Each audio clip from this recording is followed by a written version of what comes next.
Hey, wake up, Mister 2016. Yes, you may enter. Hey, it's me. It's 2017. Oh, okay, you're the new guy, right? Oh, yeah, sir. It's 11:58. You know, Right. I'm new here. I just got out of the academy. I heard a lot about the stuff you've been doing. I understand man. you're very excited. Okay, let me give you a briefing of everything that happened. All right, sir, I'm ready. Donald Trump is president. Wait, The Donald Trump is president. Celebrity Apprentice, Donald Trump. Speaking of celebrities, a lot of celebrity deaths as well. I did that too. Like who? Dude, fucking David Bowie, Muhammad Ali, Tupac. Muhammad, Yeah. Tupac. Wait. Wasn't Tupac like didn't 96 do that? No. All me, dude. All me. Wow. Okay. Cubs won a title. First time in about 108 years. How'd you manage that? I don't know, man. I kind of fucking fell asleep at the wheel, to be honest. Wow. Cavs okay. are champs, too. I kind of fucking... The Cavs. Yes. I don't know how you manage that. I mean, this is. Hey, we got about 2 minutes left. All right, here are the documents. All right. Thanks, sir. Oh, wow. Oh, whoa. Okay. And Look, the keys. All right, the keys too. thanks. Okay, yeah, this is good. Like, sir, I have to run this idea by you. I'm thinking about killing off this guy. Ooh, that's a good one. I have plans. Okay, You're right. going to So, fuck people's lives up with that one. You might even outdo me. yeah, all right, sir. That would be incredible. And this movie, I want to do a reboot of this movie to come out this year. Perfect. Do it around the summertime. It'll really stir shit up. But wait. With all right, I think I've children. had enough. I think it's your turn already. You're listening to the Double D's podcast. I'm Dom. I'm the respect. You got a great set of tits. I get so angry thinking about this kid. Because that's what most people are bitching about. To New York, you know what I mean? We like, yeah, you know. You gotta stop looking at interacting with people online as a cheap date. My father used to drink. Get the fuck away from me! I'm done! I come a lot, by the way. You're doing the rap stuff. If you didn't say it, somebody in the comment section would have said it. It's like how you feel when you're having a paranoid high. That's a dynamic connection right there. You're listening to Double D's. I'm Dom. I'm D Respect. Happy 2017, everybody. It is a new year. It's a new show. Well, it's not a new show. It's pretty much the same show. It's the Double D's. It's your old friends. We're back. It's D Respect. It's Dom. Yeah, it's 2017. We're back. How did you spend your New Year's, sir? I hung out with some friends. Lies very low-key. already. Look, dude. Look, New Year's resolutions. Fucking stop lying. You have no friends, so continue. Tell the real story. We drank. Okay. And okay. we ate some meatballs and bread. Okay. A little pasta, salad, and stuff. Mm-hmm. You know, it was good, man. We just sat around talking a lot. Very low key, man. It's underrated sitting in someone's house watching the shit on TV.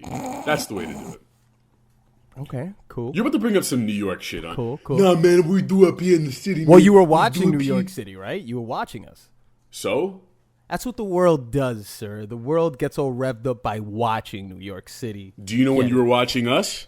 When? All fucking last year. When You've been John watching Lee us- Malvo decided to kill a couple white people, that's when I was watching you. That too. I'm saying all the Trump shit, Oh. all the Obama shit. You're watching us, fella. Oh. That's when you're watching us, okay? All right, whatever. Yeah. The terrible bureaucratic stuff. That's all good and well. That's all DC. I'm Fun trying stuff. to falsely claim. That is something I have been concerned about in my past. Is like, what if some of that political shit has trickled into me? Like, I meet so many people who work in public policy, who work on Capitol Hill, work on like really boring nonprofit type shit, and I know I'm an artist and I try and make creative shit, which is ridiculous to try and accomplish in the DC area. You're pretty much going up. You're going uphill if you're trying to do that here. But I know so many of those people. And it makes me wonder sometimes if, like, some of that shit hasn't trickled into me. Like, it had to have, though. It's probably the women that you've hung out with. You said you've been with some pretty conservative women. Not conservative, man, but just, like, actually very liberal, most of them. Like, but liberal in a very specific way that you might not even be used to. Like, working in public health, like I said, public policy. Well, I mean, conservative in nonprofit terms of their lifestyle. That they're Oh, for very sure. serious women Yes. because they're very politically driven, very educated. Yes, absolutely. That is definitely a thing here. Do you know who's not a politically driven woman, though? Who? Ronda Rousey. Not anymore, at least. If she was politically driven, it was beaten out of her the other night. She got slugged. Please, you're a sports guy. Please recap what happened on Friday night. All right, so Ronda Rousey came back for the first time after getting bada binged upside the head by Holly Holm last year, right? So she decided to come back and she had a media blackout policy. Yeah. She said she didn't want any distractions. To me, I don't think that's what it was. I think the intention of it is that Ronda Rousey sort of has this thing that I think Cam Newton has he holds the same sentiment too, that it's kind of retarded when you think about it. They love when they get the attention and the praise, but when they fail, they don't like what it gets turned into. And you got to understand, if you embrace the media when you're winning, you need to embrace them when you're losing. You know, and I don't mean embrace it in the sense of, oh, you guys are great, I'll answer every question, but don't vilify the media. Don't say, hey, you guys have been blah blah. Yeah, those are the people that have shot you up to stardom, the people who write about you, the people who give a shit about you outside of the fight world, you as a brand, you as a personality. You know what I'm saying? So, briefly, like, how are they supposed to react then when they say terrible shit about, like, when they just sit there and ask them stupid ass questions like, yeah, so you failed miserably today. Like, how does that feel? Well, like, you don't really buy into it so much. I mean, I don't think LeBron has ever been the guy. Granted, it's a little different with LeBron because he's not a fighter. I get that. You know, NBA games are played, say, every 2 to 3 days, maybe back-to-back days. It's also a team. You share responsibility. Yeah, it's more of a team thing, but still, he's the leader and everything falls on him. You have to sort of take the approach that he takes. He doesn't really acknowledge the negative points too much. He just humbly moves forward, you know. And let's say Conor McGregor, for example. Conor McGregor, when he lost to Nate Diaz last March, God, it feels so weird to say that now this last year. Last year in March when he lost, afterwards he was just like, you know, I'll try to do my best Conor McGregor. And if you so choose to challenge me, if you dare, you know, just know that you'll lose. But here's my Conor McGregor, okay? First impersonation of the year. Let's kick this off right with a terrible impersonation. There is no other choice that I have but to just move forward like a man. I sound like a Toki. I sound like a Japanese man. You know you're shitty, dude. No, this is not, let me finish. Move forward and come back and learn from this. That's just not good. Like, can you? You're gonna sit there and tell me that your Conor McGregor was good just now? You know what's pretty ironic now? This is gonna get pretty meta because I think I should give a press conference for just how bad of a failure I am. No, due respect, your Conor McGregor impression. Mm-hmm. What was fascinating about that is that you claimed that Dom shouldn't even try. Now, how do you feel about that after just miserably failing after you pumped yourself up? Well, I think number one, the first thing that we have to do is go back and execute. I mean, we should just go back, look at the tape, take it one game at a time. And I think first and foremost, we should execute. Execution is number one. I don't know why they even talk. See, you can be that athlete. You can be that athlete and succeed because you're not saying anything. But why even open? I think it's fake. What do you think is fake? They open their mouth and say the same thing. Like, I think we did a good job out there. We went there and played. We did 100%. You know, we went out there. I'm Karl Malone. We went out there and did our best. You know, but it just wasn't good enough. Right. Like they say that every fucking time. Yeah, but not all of them. I'd say that's about the makeup of 90% of athletes. 90%. I mean, Richard Sherman doesn't talk like that. Richard Sherman says what the fuck is on his mind. That's why they like him, though. Richard Sherman's great. Stanford educated. He's a fucking badass on the football field. He's awesome. Now back to the Ronda Rousey thing. Yeah. Recap. So Ronda Rousey, she comes back after getting knocked out by Holly Holm last year. She comes back to fight Amanda Nunes, and Amanda Nunes is the girl who beat Holly Holm, right? Misha Tate beat Holly Holm. Misha Tate, she's hot. Oh, she's very hot. She's hot. She's the hottest UFC chick. No, I think Paige Van Zandt is. Paige Van Zandt. Let me. And you'll agree as soon as you see her. Paige Van Zandt's she's about 2019. She just lost. The other day. To who? I forget what her name is. You know a lot about this. But her nickname is the Karate Hottie. I like that name. Wow. You see her? You see Paige? She's hot, right? I put Misha Tate over her. Get the fuck put out Misha of Tate here. on her. Put Misha Tate on her, dude. I like dark hair. Put Misha Tate on her. All right, dude. right. Let me just get this out. All right. So Misha Tate beats Holly Holm, and then Amanda Nunes beat Misha Tate. So Amanda Nunes is the champion. So basically, what you had is, you had Ronda Rousey coming back, trying to reclaim what was once hers, and she got her ass whooped in about 45, 48 seconds. 48, yeah. I don't know much about the technical aspect of MMA as far as fighting techniques, but what I've heard time and time again is that Ronda Rousey's strength is her ground game, right? Her getting you down to the ground, and then she works you into an arm bar. So she didn't do that. She tried to exchange with her when she's not capable to do that as a boxer, not as much as Amanda was, and Amanda clearly showed you. But she just got her ass whooped. She got outclassed, and I don't think she's going to be back in the ring. I don't think so. You think? No, man. I mean, what we're seeing here is, do you like how I sound like an expert? What we're seeing right here, due respect, is a somewhat deflated Ronda Rousey. Now, I say deflated because not only is her ego deflated, okay, her performance totally deflated. All right, she went in that ring. What she did in that ring was just make the noise of her performance deflating. Spew. Spew. That's the new noise she made, Spew. We're on Fox UFC channel, channel 158.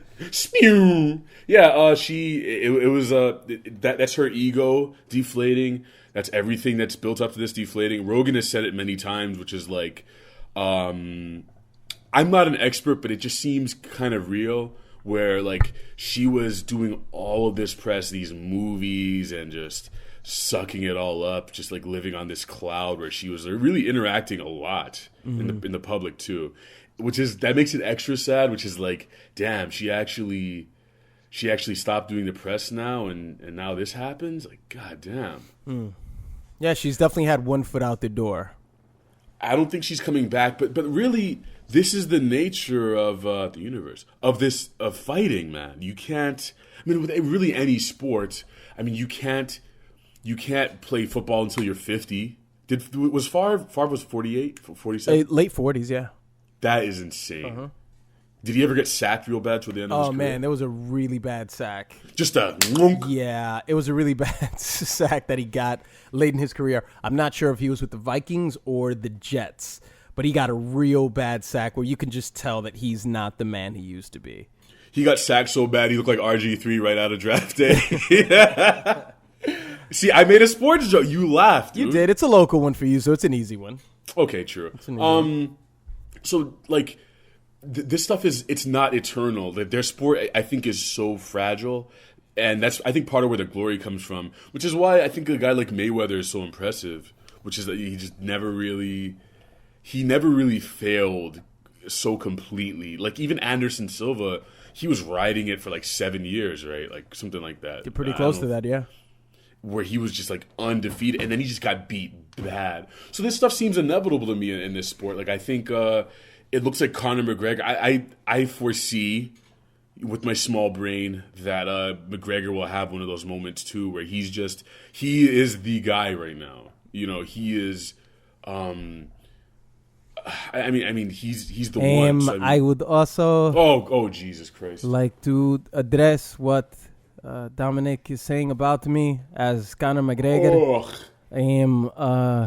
I don't care about the money. I just want to go in there. See, got a little better. Okay. You sound like Kendrick. I'm getting. I don't care if you think I sound like Kendrick. You sound a little Russian. I'm going to go in there, and I am going to finally.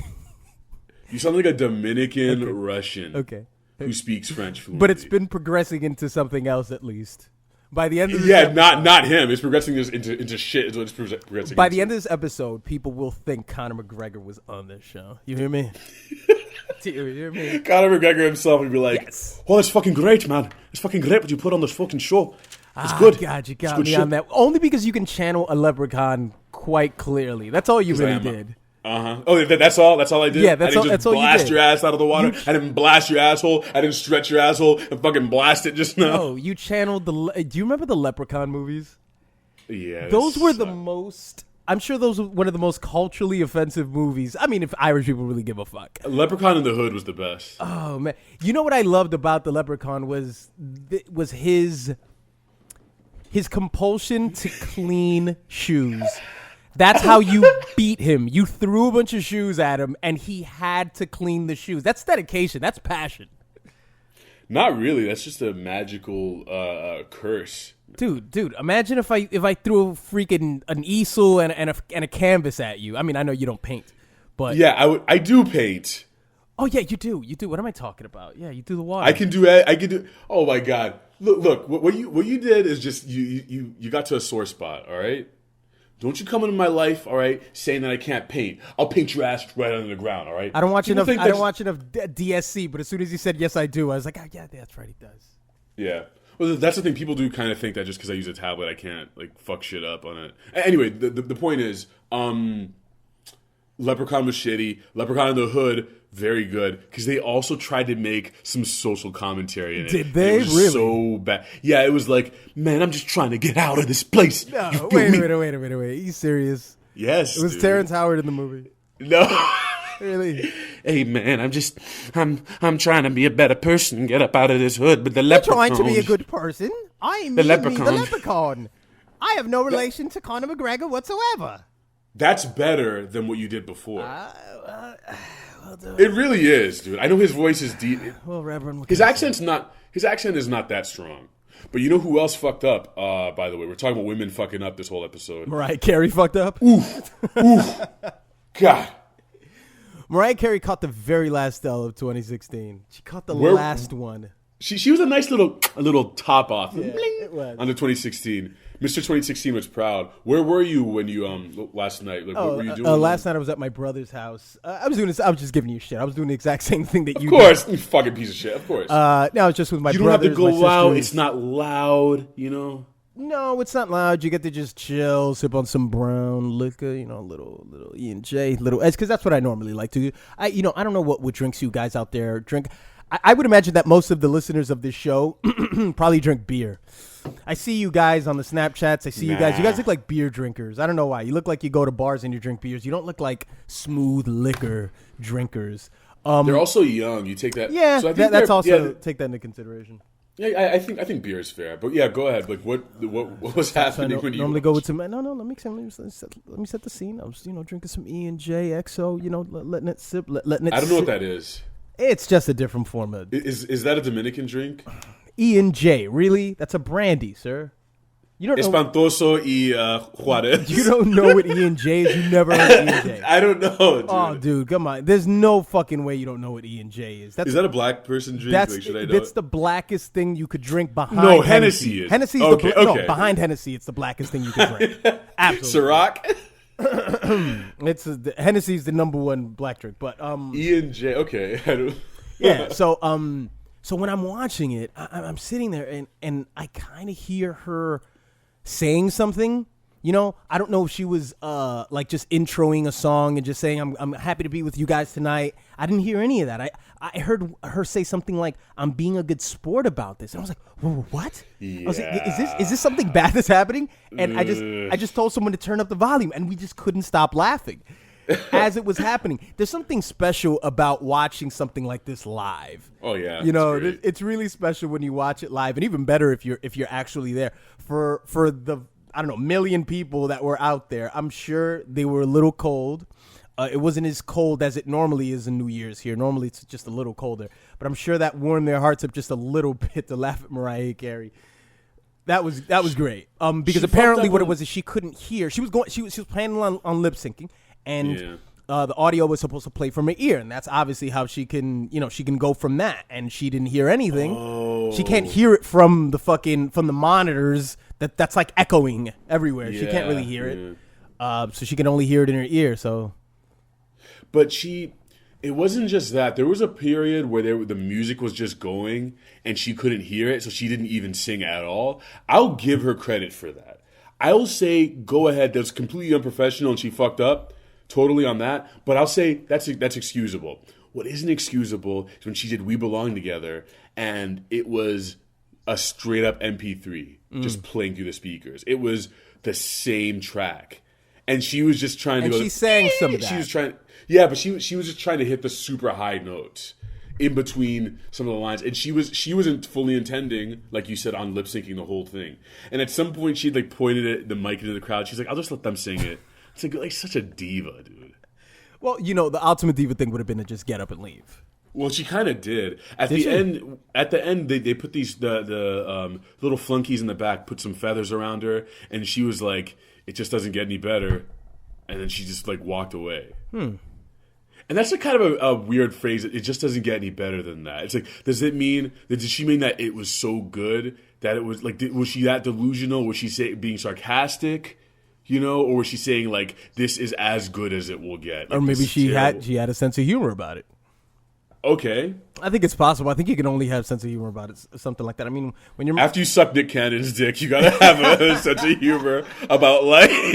Right. You have to be with his humble fake ass after you suck Beats Nick headphones Cannon's on. dick. God. No, I mean, I guess if you're her, you've performed what? Thousands of times, Of course, I guess. yeah. I'm pretty sure, if not hundreds. So no, I'm pretty sure thousands. This is thousands. She's performed so many times that she bombed. She bombed, and it probably wasn't necessarily her fault. It was the engineer there for whatever reason. There's a lot of factors. Live TV makes it a lot worse. If this were at a concert where, it was just at some random location, it wouldn't have mattered as much, but there was a lot more at stake here. So I guess you can only laugh at it, and that's exactly what I did. I laughed at it. It was great. It was lovely. I was tipsy already, and she gave me something, because my alternative to that was to go off to whatever fucking channel. I don't know if it was ABC. You better watch what you're about to say. Oh, I'm about to say it, sir. You better my watch alternative to that was to watch Pitbull's Extravaganza, which, by the way, I have no clue why it was Pitbull's Extravaganza. If it was being hosted by Queen Latifah and who else was it? It was Queen and Snoop Dogg. Latifah. He got on the mic a little bit. He performed. No. I remember, and this is one of the reasons why we changed the channel, because I remember the promise that at 12 a.m. Snoop Dogg would perform with Pitbull. Yeah. Which is awesome. Something that I've never wanted at the escalation of the whole year. And that's what I'm going to start the year off with. I'm good. I have no interest. Is Snoop Dogg, I'm about to say something kind of hot right now. I love Snoop Dogg. Let me say that. But is he that good after The Chronic, dude? Is he that good? It's been established with Snoop Dogg years ago that he has ghostwriters, right? Like this is like before it came out with Kanye. I would say probably 2010, maybe around there. I knew that Snoop had ghostwriters. I mean, famously, one of his most famous tracks that were written. Well, this was Dre, really. But I'll just connect them together. It was Jay-Z, Forgot About Dre. I know that was, for some reason I confused, but that was the most famous one that Snoop Dogg was associated with that I was aware of. What do you mean? Jay-Z wrote Forgot About Dre? No, still D.R. Oh, right, I was going to say, Snoop bling, wasn't bling, bling, bling, bling, bling, Still. Who wrote it? Jay wrote it. Jay-Z wrote that, yeah. So, holy shit. So is he that good? I think Snoop is one of those ambassadors. He's a great personality. Yes, he's an ambassador. He represents something in the same way that KRS represents something. Big noses. Who else represents something? Who's an ambassador? And don't say Kendrick. He's not an ambassador. He's just a really good artist. Don't say it. When you say ambassador, okay, the reason that ambassador has to be somebody who's stood the test of time. Also a bridge. Like he's like fucking with Martha Stewart now. He's on this level that's just like astronomical now. Yeah. From coming from a poor kid in Compton to being on a stage at New Year's, that's insane. Mm-hmm. I say what you want about him. Like musically, I'm like, Snoop Dogg is just what he's just there. But all right, ambassadors.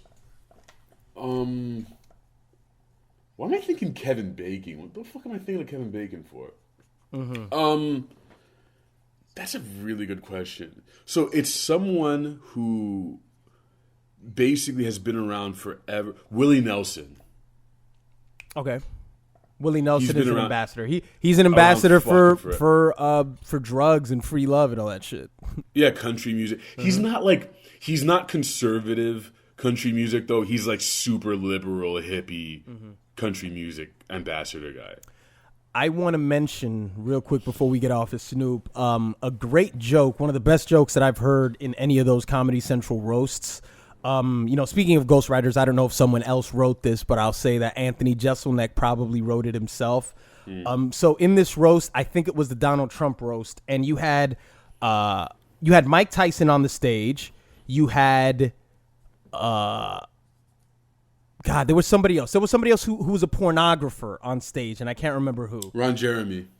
Maybe. It was a porn star. I don't know if it was Ron Jeremy. Could have been Jenna Jameson. It doesn't matter. So there was a porn star. There was Mike Tyson was there, and Martha Stewart was also on stage.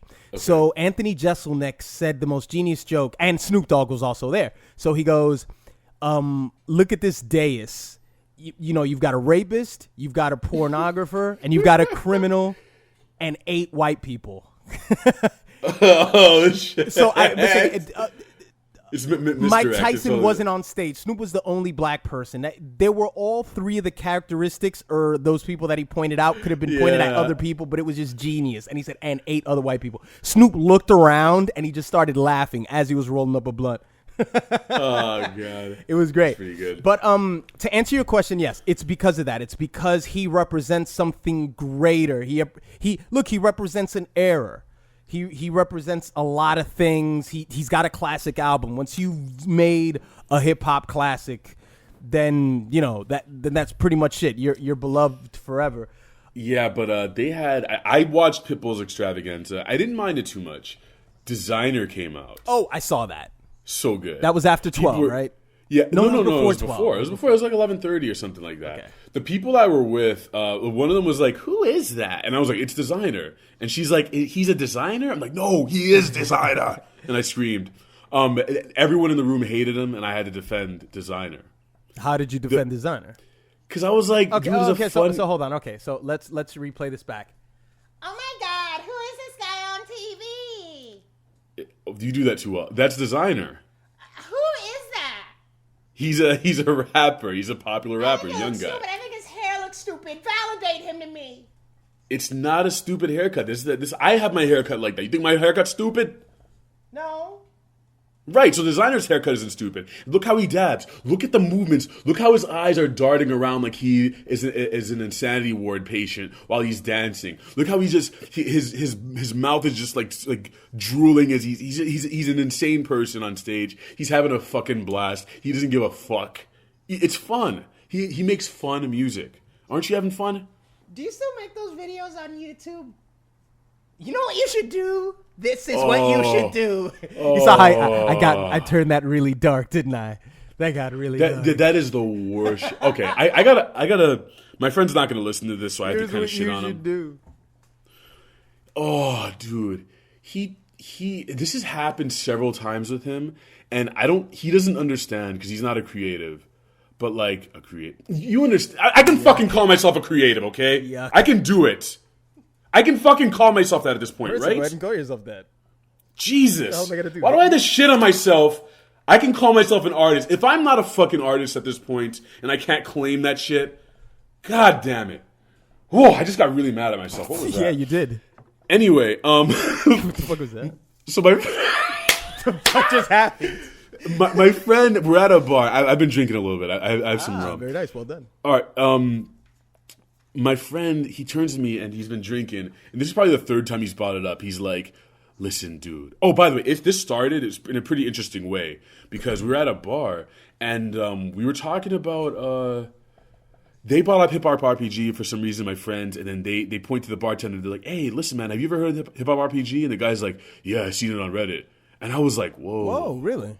Whoa, I'm famous." No, but after that, my friend turns to me and he's like, "Dude, listen, what you gotta do it." And I look at him and I'm like, "You don't realize, like, the fact that you're my friend is the only thing that's keeping me from like cutting you down right now. But by the way, all those conversations start off like it all starts off like this. Do what you need to do. It's like in slow motion. You're like, no, it's coming.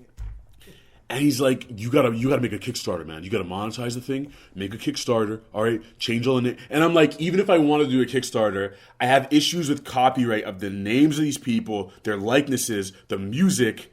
Plus, I don't even want to fucking do it for myself anymore at this point. You've left the hip hop RPG behind. It's behind you. Not necessarily. Yeah, I did. I'm thinking about bringing it back in a much more shorter, bite-sized, manageable form that still has the feeling of it. But I'm not thinking about selling it. I'm not thinking about putting a Kickstarter out. Just to make lower labor. Yes, exactly. But he just kept trying. I told it to him, and he just wasn't listening to me. And I'm like, dude, like, what's the nice way for me to tell you that it's like, don't tell me how to fucking do my job, dude. I do this every day, and like, if you or Frantano or Mike Seatown gives me advice, I'll legitimately think about it. Mm-hmm. But I mean, I'll tell you fuck you to your face. I'm not doing something, but it's like you can't tell a layman that because they don't get it. Because like I'm talking to him about it, like it's just the money. He just keeps saying you're gonna make money from. It's like that's not if that's all it was about, dude. I'd be making reaction videos. Where I'm like, you know what I mean? Exactly. That's what's not understood, by the way. There's such an easy way out to this. It's like you think I don't know how to just make a bunch of money on this shit and just sell out? Yeah. Selling out to me is like doing shit that really, really doesn't matter to me, but it's stuff like I make a thumbnail where my mouth is like the size of my face and I'm like, oh, black guy reacts to Death Stranding trailer and I make 3 of them and I don't care how many dislikes it gets. I don't care that it's just like everyone else's shit. And that's another thing, it's like artistic integrity too of like, okay, so like I'm not gonna go out and take people's money and just pocket it and run away. Like my name is involved in this shit. Everything I do involves my name. Like you understand, right? Like you can't just go do some shit that is not congruent with who you are. Because like, I mean, sure we make compromises all the time, but like there's manageable compromises and there's compromises that aren't manageable. They aren't feasible. And that's what he was proposing. That's what most people will propose to you when they don't know what the fuck you do. And it's always like this slimy business guy. And they're like, listen, man, we got to go into business together. I remember this kid tried to do that to me in college. He's like, you got the art ideas. I got the business ideas. And I'm looking at him like, you just like Heisenberg and you're fucking Jesse. No, but because Jesse got paid a lot of money. That was actually fair monetarily, and he actually taught him everything. No, he but I mean, knew. just like in the approach of it, it's like who the fuck? Yeah, no, it was like, but even back then, I'm proud of myself. I was like 20, and I could see through it. I was like, you want to use me? You're trying to use me to do shit that you can't do.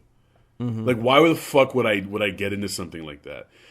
Oh, that made me so fucking mad. Anyway, yeah, that was a little anecdote I wanted to make. That's how mad it makes us, you guys, when you come out and say, this is what you should do.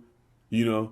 Like, the problem, though, is like it's someone your friends, your family, and you can't dress them down. You can't just tell them, fuck off, or you can't not listen to them. You have to.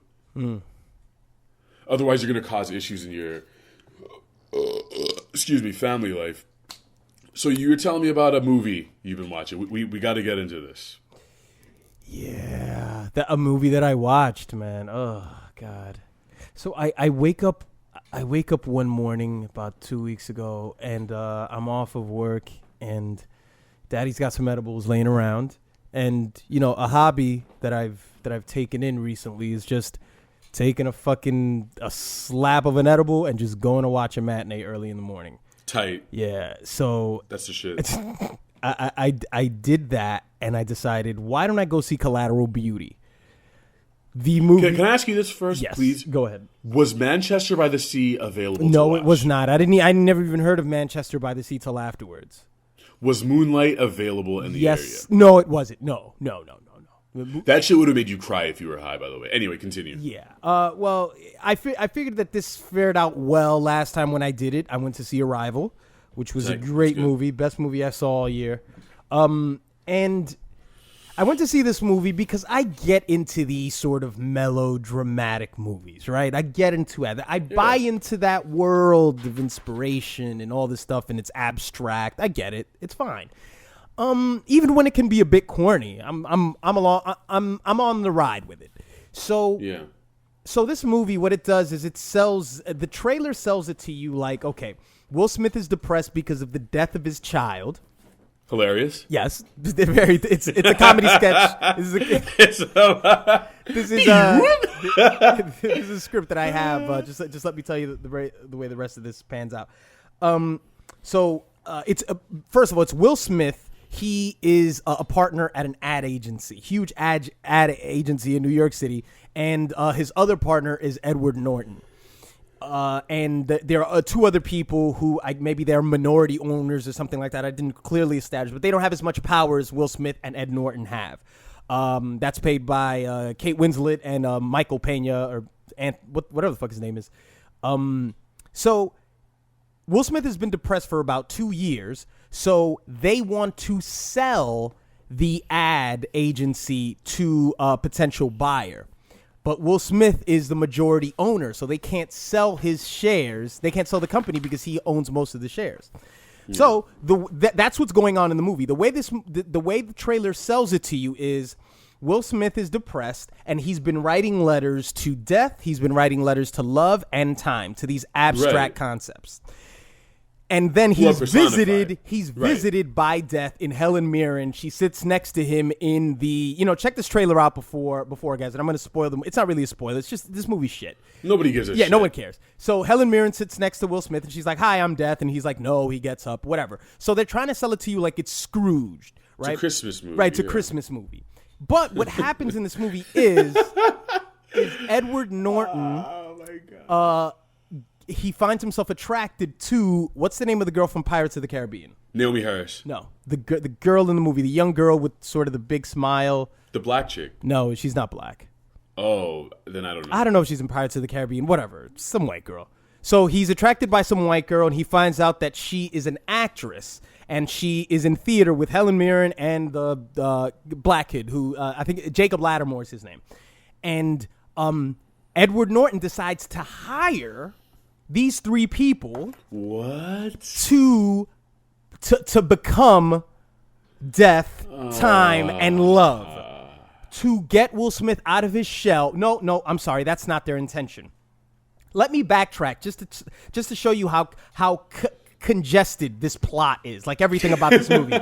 They hired a private investigator who commits a federal offense and opens up Will Smith's mailbox and finds the letters that he wrote to time, death. She shares it with Ed Norton and everybody else, and they say, okay, so what we're going to do is we're going to make him meet these characters on the street, and they will talk to him like they are these abstractions. And we are going to have the private investigator record it with her iPhone. And then, check this out. I'm going to say it all the way from over here because I don't want somebody to punch me in my face. And then they're going to show the video to the shareholders, to the board, but they're going to edit out the abstract characters from iPhone footage. They're going to edit out Helen Mirren. And all you're going to see is Will Smith talking to somebody who's death on the street. Like, he's not talking to anybody. He's just talking to himself. He's like, edited. But it's edited. It's clipped. Yes. They are. Every time she says something, they just cut it. Yes. It just cuts. At the end of the movie, they show the footage of him talking to Love, arguing with whatever it is on the street, completely edited out. From a fucking... How is that possible? So their intention to doing this cruel thing, their child died 2 years ago. Oh, that's terrible. And because they want to sell their business, they have him look crazy so he can lose his shares so they can sell it. That's the reason why they did this. That's why this is happening. There's got to be a better way. Now, this is what makes the movie even worse before you react to this. By the end of the movie, when Will Smith is sitting across from them and they've revealed the videos, and you can clearly see Will Smith talking to no one on the street. He's looking at them, and he's like, so you had people, you hired actors. Like, he figured everything out. Yeah. He's like, so you hired actors to play this and play that. He accepted everything. He said, what you guys did was great. I understand. He signs the papers, and he walks out. What? Yes. And there are other things in the movie that I won't even explain to you because it's too much. It's too much. He leaves? He just leaves, and then his Are character, they guilty? Yeah, they feel guilty, but Will Smith sort of told them, hey, it's okay. What you did was fine. All right, I'm actually going to tell you this last little part. All right, I'm going to tell you this last little part. Okay, so This is terrible. during the movie, these three characters in Edward Norton, Kate Winslet, and Michael Pena, they all get split up into pairs with the three abstractions, a.k.a. the characters, right? So, needless to say, this is going in sort of a predictable and kind of a corny lane because Helen Mirren hangs out with Michael Pena, who is he's got cancer, and he hasn't told his family. He's a shareholder. He works for the company. The only shareholders, they might be minority shareholders. I'm not completely sure on that. I just know that the other partner is Edward Norton. Okay. So Helen Mirren is with him. He's withholding the information of having cancer from his family. So obviously he's taking death for granted, right? So then This is awful, Kate Winslet dude. is hanging out with Jacob Lattimore, who is a representation of time, and she's been such a businesswoman all these years that she's put off having a child. So she's taking time for granted. Even though she's playing time. No, she's not playing time. He is. The black kid is playing time. Oh, right, okay, See, look, right, this is right, confusing okay, you. I It's so get it. terrible. It's confusing you. It's so terrible. This is bad. This is bad. Yeah, and We're then done. lastly, then Edward Norton's hanging out with the white chick, and he's taking love for granted. Yeah, whatever. This movie is. Oh, I get it. Yeah. So they both, sucks, you know, dude. they find resolution by hanging out with these abstract characters. And don't get me What wrong. happens at the- And don't get me wrong. There was a part of this movie when I was watching. I'm sorry to cut you off. There was a part of this movie when I was watching, and I was like, okay, I understand that by them sort of hanging out with their respective representations, that these abstractions literally become the abstractions in their perspective. Yeah. I guess in that sense, you can see some sort of value to it, but it's like this movie's asking a lot out of you. I mean, I'm a person that I'll overthink that. I know how many people are overthinking that to that point to get to that, you know. So what happens at the end? He just leaves, and then he just has a dead son and nowhere to stick his dick in? A dead daughter. I don't want to explain this last part. Okay, just fuck it. No, because I don't want to. Yeah, it's You so explaining absurd. everything else just made me. It's I so just wanted absurd. I wanted to fall asleep and die. It's just one of the worst movies I've ever seen in my life. Easily one of the worst. That guy should have came in and gave him a concussion to develop it. Just walked in and just all of a sudden played that character. Oh my fucking god! Have so you? bad. All right. You don't seem like you take a liking to those kind of films. You don't seem like you take a liking to films that are very feel good, very Christmas movie. Nah, I don't like that shit. Why is that? Because everything You is know death, what? and I don't care. It doesn't matter. I'm a dark person, you know that. Okay. But I also, I mean, there are times when I Silver Linings Playbook is probably the only romantic comedy I can think of right now where I legitimately I felt emotional about those characters. I really wanted them to sort of like get happiness, probably because they were mentally ill and they were all fucked up. Chris Tucker, Robert De Niro, everyone was so fucked up that I felt like I could relate to them more somehow. Like I could kind of, when they got happiness in the end, some relative sort of happiness, where they like who do you call it? Rocket Raccoon. What the fuck is his name? Bradley Cooper gets with Jennifer Lawrence in the end. I felt happy for them, but I think that's because they were in such a different situation than you usually see on screen. Do I like happy movies? I watch little animated kids movies sometimes, like Frank and Weenie or whatever. I like those.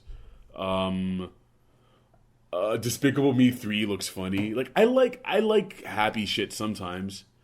I'm trying to think of shit that fits into that. Trainwreck I actually liked with Amy Schumer. Never saw Trainwreck. It was okay. It was pretty good. But excuse me.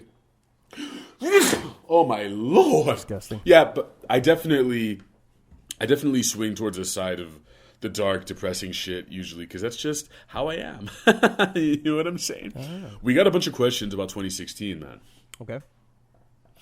Ooh, we asked you guys on Snapchat to give us questions. This question was asked so many times, not only to Double D's, but to us individually, that I know you're sick of it, but let's just knock it out and have it be the first one. This question just gets asked in so many different ways, but it's always the same thing. So, Izzy Does Life asks, best of lists, best album, and best film of 2016. Also, what's something that you accomplished this year that you're really proud of? The first question is the one that we get asked a lot, by the way, you guys. Well, you go first. Ah, damn it. Best album, I'm going to say Frank Ocean Blonde. Not all of the tracks aren't a knockout for me. I wish you'd asked me last year because we had Current and Beach House. And I think Always. I think that album also came out last year. But like this year, Frank Ocean's Blonde, I think, stuck with me the most. Like Nights, Nike's, Solo, those songs to me were just like just some of the best songs I've ever heard. Maybe excellent shit. Best film of 2016. It's a tie. It's a threesome between Moonlight, Manchester by the Sea, and Doctor Strange, probably. But I mean, it's not going to be Doctor Strange because I wouldn't usually put an action movie at the top. So I'm going to have to say Moonlight. That's a special movie. It's very different. I've never seen anything like that before. I would imagine a lot of you haven't seen shit like that before either. So yeah, Moonlight, Frank Ocean. Both projects about bisexual or gay men. Gay black men. What do you think that means? No correlation at all. All right, what's yours? By the way, I'm surprised Life of Pablo wasn't your favorite. Was that 2016? Nah, dude, it's 2015. Get out of here, dude. No, February. Valentine's Day dropped. Oh, maybe you might have to change that list, huh? Wait. Life of Pablo. Sorry. All right. My favorite. I changed so quickly. My favorite album of 2016 was Untitled Unmastered. Honestly, a short second to that would probably be Views, and then I would say Life of Pablo. Okay. I also like Dave East's Cartier Chanel. I was into that. Dave East is somebody that you definitely gotta watch in 2017. Send me his name later. You never heard Dave East? No. Oh wow, I thought you that mixtape was pretty popular. Yeah. You should check out Injury Reserve. Injury Reserve. Yeah, they put out a really cool album called Floss that just came out. It's good. Did You'd like you it. just make that up? No, it sounds fake. I know. Okay. Floss, an album called Floss. Yeah, I know. It's called Floss. Injury Reserve. Yeah.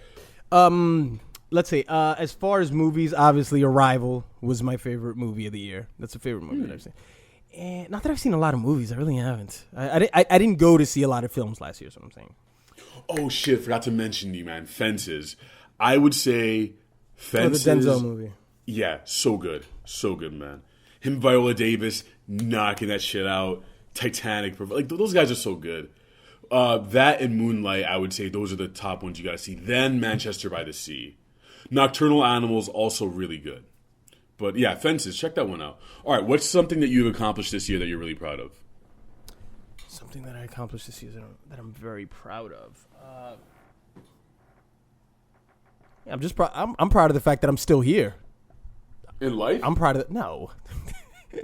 I'm proud of the fact that in still managing my personal life and still continuing to produce things. I'm always proud of that. Yeah, man. Without judging the volume, because I believe when I judge the volume of what I do less. So without judging the volume, and it comes the way it needs to come, I'm extremely proud of that. I'm extremely proud of the Skidcast. I'm extremely proud of my health. Absolutely. And that's pretty much it. Just the basic things. I don't think it has to be climb a mountain type stuff. I think you got to appreciate those small little things. Those are the seeds of change, ladies and gentlemen. Those are the seeds. That's what it is for me. Do you think 2016 was better for you in terms of productivity than 2015? Man, my 2015 was, obviously you know a little bit more about this than they do. My 2015 in terms of transition was very different than this year. I feel like I've crawled myself out of a hole in a sense, and I've come out the other way, like Andy Dufresne. You get it? Yeah, get it? Good shit. Yeah. No, that was really kind of a Jay Electronica reference as well. So no, I feel like I was more productive. Here's the thing. See, I remember something that Drake said during a Zane Lowe the Zane Lowe interview that he did, and I remember when he said something. I don't remember exactly what it was, but it had something to do with like sometimes you can make stuff, and making things will have you confused with making quality. What? making something, you'll confuse that with making something of quality. Okay. When just doing something. Well, doing something is good. All right? There it is. You confuse the activity of that over and over and over again. You confuse that with the actual point when you actually do create something of quality. Not to say that they're separate from each other. Not to say that they're separate. So I look at it in terms of my 2016 wasn't extremely productive in terms of in terms of the amount of content that I would like to put out, but I feel like I've gotten closer to creating the sort of content that I know I have to make now, that I know I should make. So 2015 was just a fucking hodgepodge of just mixing in just a lot of different things and dealing with a lot of different factors. I'm an adult, I'm fucking 34. I'm 34 years old, so I have a few things to deal with other than my my pursuits. Yeah. How about yourself? Leaving my job, honestly, I think I'm most proud of that. Things have opened up for me after I left my day job. I am in a free fall, and I'm sort of like going from big client to big client. It's like I have a really big one coming up that if it works out, it's gonna be really big for me. I'm proud of that too. But I'm happy that I took that step. I mean, like you've known me for years now, and like I've always talked to you about like how I need to go, and that was one of, I think, the most adult decisions. I think my first big adult decision was leaving the religion. The next one was like moving out of the house I grew up in, which is like, that was inevitable though. But this decision to leave my job, I think, is the second biggest adult decision I've made since leaving the religion, because it's something that no one's telling you to do, and it's something that comes from your gut, and it's something that you're not really expected to do, and you could stay in for the rest of your life comfortably. Technically, I would argue the comfort with the religion shit, that shit was just way like emotionally, like mentally abusive. But like this job was kind of abusing me too mentally. Like it was kind of toxic for what I needed to do. So I've been learning a lot about my work ethic from that, what I need to put into my own work. I've been experiencing some really like stuff that I can't explain, which is like opportunities just opening up to me because my mind is more free to think about this shit more often. Much like you, at the same time, there's a lot of personal like shit that I got to take care of outside of my work too, that I didn't have to deal with last year. So I had to be responsible. I had to be a man and deal with that shit too. But yeah, I think leaving my job is a thing I'm most proud of. Other than that, I mean, I did a lot of interviews I was really proud of, like some art shit that I really liked. 2016 was pretty good for me, man. All right. One last thing that I was proud of that I forgot to mention is I have a fantasy football season that I do with my close friends. And what I did last year, I did this last year, but I didn't do it throughout the whole season like I did this year. So what I would do is, I would recap the week of the fantasy season, like week 1, week 2, week 3. Obviously, in fantasy, there's about 16 weeks. So this is 4 months really. So during the course of the last 4 months, I've done weekly installments for a crowd of 9 people. Those are the only people that are going to see it. So the reason why I found a lot of value in that, because it's like going back to basics for me. It's going back to basics to putting effort into something done for 9 people, the same as you would if you did it for 5,000 or 50,000. Putting those little details into it that that attention to detail that you develop within that, you treat it with that much more importance. So I'm very proud of the fact that I did that consistently. And obviously that's nothing that I'm ever going to let you guys hear, because you wouldn't want to hear it anyway. It's just a bunch of sports jargon and statistics and everything. And why would you assume that they wouldn't want to hear it? Because it's completely because I'm not just reading off statistics. It's like inside jokes, and I'm shitting on my friends, and it's just. I'm not saying hear that specific. Okay, never mind. Yeah. It's very, I shit on them. It's not just it's not just, hey guys, this is what happened this week. It's, hey Dom, you always do this, you always do that. 3 seasons ago, this is what you did, shit like that. I got you. Cool. Yeah. So along with that, finally, what I'll say along with that is I learned the importance of notes. When I'm, which for example was the reason while Dom was gone, was the reason why I was able to so smoothly do the show by myself, for an hour straight and never have a gap or never have I never edited anything, because I was able to transition from topic to topic with my notes, and I was able to become better with those notes because of the weekly recaps that I do, because it requires so many statistics and so much minutia. It's a lot of bullshit. That I would never normally include into my channel, but it helped me in that case. Cool. We got some weird questions, man. This is a short one. This is shorty.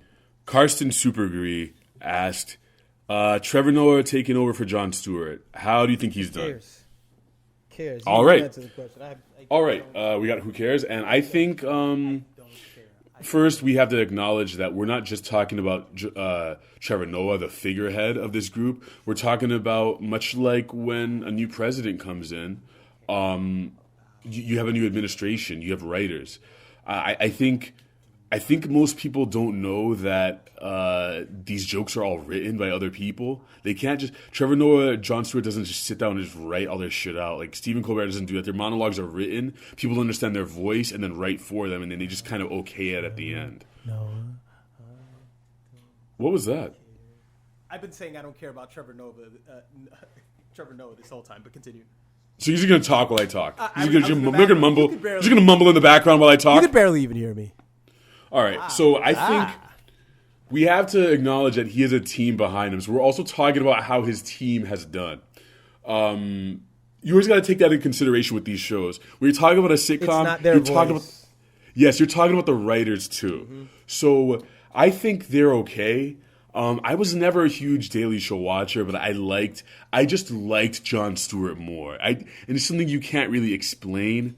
But Trevor Noah is likable. I think him and his team are coming to their own. I think we're going to see over the next year or two, we're going to see what happened with this Trump presidency, because this is game time now for, I think, all creatives, to be honest, but specifically people in broadcasting, comedians, writers. I mean, this is kind of like having softballs lobbed to you. Every day they're going to have crazy shit to just be able to riff on. So ask me again next year is the point. I think he's doing all right. I think we can fast forward to January 2018, and you can ask us the same question again, and my answer will still be, I don't care about Trevor Noah. All right. Yeah. You're saying that as if I'm arguing with you. What was that? You're saying that as if I'm arguing your point. No, I'm letting him know where I listen, stand. man. I really don't. Like, all right, man. Yeah, I have a friend who does. You I have a tend friend to who love does that. these characters. Well, you don't love them a lot. What did I just say? Yeah, you don't. All right. All right, Yeah. but no, okay, you know what you tend to love? You tend to love these sort of just these token black guys that they throw all over Comedy Central. The Michael Che's. Why do you have a thing against these I don't dudes, have a thing man? against those dudes. I just think You really I don't think they're Every very time I funny. bring them up. What was that? Dude, Che is funny as shit. I've seen him live. Hilarious. Yeah, he's Love that guy. very heavy on the Hannibal Buress and the Dave Chappelle. He's less weird. He's more Chappelle than he is. But it's Buress. very heavy. It's very heavy. I wouldn't my like God. listening to a comedian if I thought he was very heavy on Louis C.K. because it's like why would I watch you when I can watch Louis C.K.? I don't know. Michael Che. Now, Hannibal Buress is made a me completely laugh. different animal. He's just unique in every single way. But Michael Che, there's another guy too who I always see. I know Michael Che's on SNL. There's another guy who I see a lot. Jay Farrow. I like Jay Farrell's impersonations. I don't think he's a funny guy. He did a really good freestyle. On Yeah, I Slay the saw other that day. one. I think his impersonate. There's one guy that he's just not fun. He's very monotone. I've told you about him before. Seton Smith, I don't know, dude. He's very dead. black dude. It's probably not Seton Smith. I just pulled. I know a lot of black comics. I'm trying to think of. Anyway, What has he been in? The guy. I don't know. I saw a clip that you sent of him, and I've seen him before. You were sending me some clip that he was maybe at the Laugh Factory, and I was just like, dude, I don't think this dude's funny at all. At all. I don't know if it was Jamar Neighbors, but fuck! It's Gerard Carmichael. Yes, there you go. Yes, Gerard Carmichael. Gerard Carmichael. He is not. He's just like I think he's funny, but he's a little. He's his a now deadpan guy. sometimes He's makes a me- now. He's a now dude. Like now. I don't know. I don't see it. Just Comedy Central sometimes just throws these people at you, and it's just like, why? Why is he here? Why is he here? Why? Gerard Carmichael, however, very funny. Different guy. I tried to get you to listen to his mixtape, and you never I did. wasn't But it's into really it. Man. I funny. wasn't into it. But anyway, what's the next question? So fucking funny. This one is a little more for you. I don't really have an answer for this. Kaiser Chief asks, worst New Year's party story. Where's New Year party story? I don't think I've ever had a terrible one. Okay, there was a night in New Year's one time where I got very drunk, and I had a digital camera, and I ended up sleeping on the train, and I ended up maybe 25 minutes away from my stop. And, this was already about 3 or 4 in the morning. I lost my digital camera. Somebody stole it from me, and the cops woke me up. I was sitting on the station. I don't remember making my way out to I could have been raped. I could have been raped, and I had no clue. No, you couldn't. What was that? Fucking dudes don't get fucking raped on this. No, well, it's okay. It's okay. I'd like, you can't rape the willing. I'll just let a guy do it. Yeah. So somebody stole my. That's pretty much it. I've never had the wild. I was just very irresponsible with the drinking. My friend was really drunk. We were taking the train, and he just went home at one point, or he got killed. That doesn't make any sense. I've seen him since then. It's been about 10 years. Maybe he did get killed. Maybe he did get killed. This is just his clone. Maybe he did. Yeah, but that's pretty much it. No really wild stories. I had one where I drank a lot and I was throwing up a little bit too much, and that's it, man. Okay, yeah. I don't even crazy shit, man. I'm not a party guy. D-Respect's probably more of a party guy. No, at all. Yeah, you are. No, at all. I just no. I'll be willing to go out maybe more often than you are, but if I go out, I'm just okay with just going to a bar and just sitting around. I'll never go out with a bar with you ever again because you fucking fall asleep at like 10 o'clock at night. I told you that, so I still I'm not a party guy. This is bullshit. It's bullshit. It's like, oh well, I live in DC and everything closes up a lot earlier. It's like, so what? You're in your It's not just that. I'm just tired. I'm just a tired guy too. You're in your 20s. I'm just a sleepy fella. Okay, that's fine. This is a weird question. What celebs do you think are going to die in 2017? Oh my God. Will it be as bad as I don't know. this As year? 2017 at the top of the show, 2017 pointed out a few. He had those ideas, and we're not going to reveal them Reveal probably them, right? till next year. But who do I think? This who do you is think is terrible. This is like what are these? Death This is a pool? death pool. That's what this is. But look, I'm just talking about someone who's like 88 years old. All right, you know what I'm saying? I'll just point someone.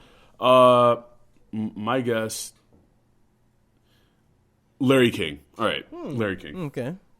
How old is Larry King? He's probably like. My guess is 78. Final answer? 77. 83. Whoa! Just turned my 83 in God. November. Larry King is so old. Larry King is a Scorpio. Oh, that means he fucks a lot. He Is that what likes it getting in means? that butt. I'm looking at his wife. I'm looking at his wife here. like 40 Sean years old. Southwick. That's a cool name. So that's a football name. She's not Sean bad. Southwick. Nice. Larry's doing well for himself. You know, a little skinny old bitch, but you know. Sean Southwick, quarterback for the Dallas Cowboys. Okay. Sean Southwick, dude. Sean Southwick, Alabama State University. Dude, Larry King this is his 6th marriage. No, Tight. I'm sorry. No, 1, 2, 3, 4, 5, 6, 7, 8. This is his 8th marriage. That is awesome, dude. Larry King's tight. Yeah. Larry King gets it in, dude. He's getting that buzz. Yeah, man. One of his very first marriage was from 1952 to 1953. The next one was 1960 to 1961. The other one was for 2 years. The next one was 4. The next one was 5. 5 is okay. Yeah, the next one was 7. The one after that was 11, and this one's been going on since 97. So this is the longest running one. That's pretty. Yeah. He gets longer though. That's he's kind of opened it cool. This is gonna be the last one. Come on. Let it be a listen to you guys, huh? Let it be a listen. All right, guys. We are prophets. All right. Yeah. We are prophets. No, wait a minute. You're saying Larry King. I'm not gonna comment on who's gonna die. Who the fuck said that question? Michael Morgasm. You're a terrible person. How dare you? Look, I'm just saying probability, all right? He's fucking 88. As basically the worst person that's ever been on the show, I gotta agree with the Michael. You're a piece of shit, man. I mean, I would never ever even say something like. Why would you say that?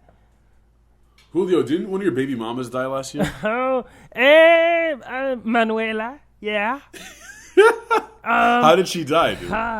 I don't wanna. I don't Were wanna. you there? I don't wanna talk about that, man. Were you there? I was not there. No. Wasn't she working at a condom factory in Yes. in Juarez, Texas? She in Juarez, had Mexico? a peanut allergy, and she ate a peanut that was in a condom. Okay. Dad, that's rough. Dude. Happy. Thank you, Dom. You are the sunshine. Beat it. Vámonos, my friend. That's a different emotion right. that Julio's walked away with. He's actually like, how are you certain that he isn't going to be the what's the name of the guy that killed John Lennon? Jared Leto.